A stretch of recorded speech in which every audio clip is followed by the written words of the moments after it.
একটা বিষয় স্পেশালি সেটা হচ্ছে রমজান মাসে আত্মীয়তার বন্ধনগুলো জোড়া লাগাবেন। রমাদান মাসে যে ব্যক্তি আত্মীয়তার বন্ধনগুলো জোড়া লাগাতে পারবে না, অন্য কোনো মাসে সম্ভব হবে না হয়তোবা, ইল্লা মাশাআল্লাহ। রমজান মাসে সবার মন নরম থাকে, ইমানের তেজ বেশি থাকে, মানুষ পরকালমুখী কাজ বেশি করে। এই সময়টাই উত্তম সময় পরিবারের মধ্যে ফাটলগুলোকে জোড়া লাগানোর এবং আত্মীয়তার বন্ধনগুলোকে জোড়া লাগানোর। কেন করব? কারণ আমি আমার স্বার্থে করব। আল্লাহ রাব্বুল আলামিন বলেছেন, তার নবীর মাধ্যমে আমাদেরকে বলেছেন যে কেউ যদি পছন্দ করে তার রিজিককে প্রশস্ত করা হোক এবং তার নেক হায়াতকে লম্বা করা হোক, সে যেন আত্মীয়তার সম্পর্ক বজায় রাখে। আমি আবার বলছি, কেউ যদি পছন্দ করে, কেউ যদি চায় যে আমার রিজিকটা প্রশস্ত হোক এবং আমাকে আল্লাহ পাক লম্বা নেক হায়াত দান করুক, কেউ যদি এটা চায়, সে যেন আত্মীয়তার সম্পর্কটা বজায় রাখে। আর এক সৌভাগ্যবান ব্যক্তিদের সংজ্ঞায় একটা হাদিস এসেছে যে লিমান তালা উমরুহু ওয়া হাসুনা আমালু, যে ব্যক্তির নেক হায়াতকে লম্বা করা হয়েছে এবং নেক আমল বেশি বেশি করার তৌফিক দেওয়া হয়েছে, এই ব্যক্তি সবচেয়ে বেশি সৌভাগ্যবান। তো এর জন্য একটাই অপশন আছে, সেটা হলো আত্মীয়তার সম্পর্ক বজায় রাখা।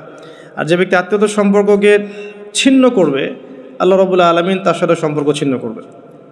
আত্মীয়তার সম্পর্ক ছিন্নকারী কিন্তু জান্নাতে যাবে না। আর আমাদের এই সোকল্ড মডার্ন ওয়ার্ল্ডের মধ্যে আমরা এটা খুব বেশি দেখি যে আত্মীয়তার বন্ধনগুলো কিন্তু ভেঙে যাচ্ছে।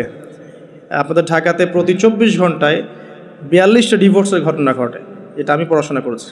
প্রতি 24 ঘন্টায় 39 থেকে 42টা ডিভোর্সের ঘটনা ঘটে এই শহরে, অনলি এই শহরে।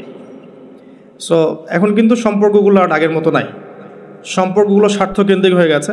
মানুষের অবস্থানগুলোকে বেশি মূল্যায়ন করছে আর কি, এবং সবাই সবার স্বার্থটা দেখার চেষ্টা করে। লাভ লসের হিসাব আমরা বেশি করতে চাই, ছাড় দেওয়ার মানসিকতা আমাদের মধ্যে কম, সবর কম।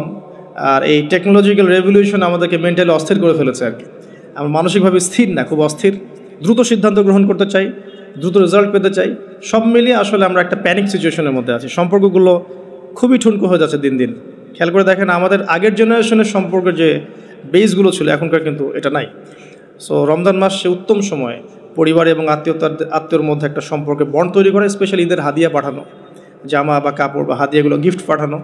এতে করে দেখবেন যে একটা ভালোবাসার বন্ধন তৈরি হবে ইনশাআল্লাহ। মুসলিম সমাজের ঐক্যই সব কিছু, ঐক্য নাই মুসলিম সমাজের কিছুই নাই।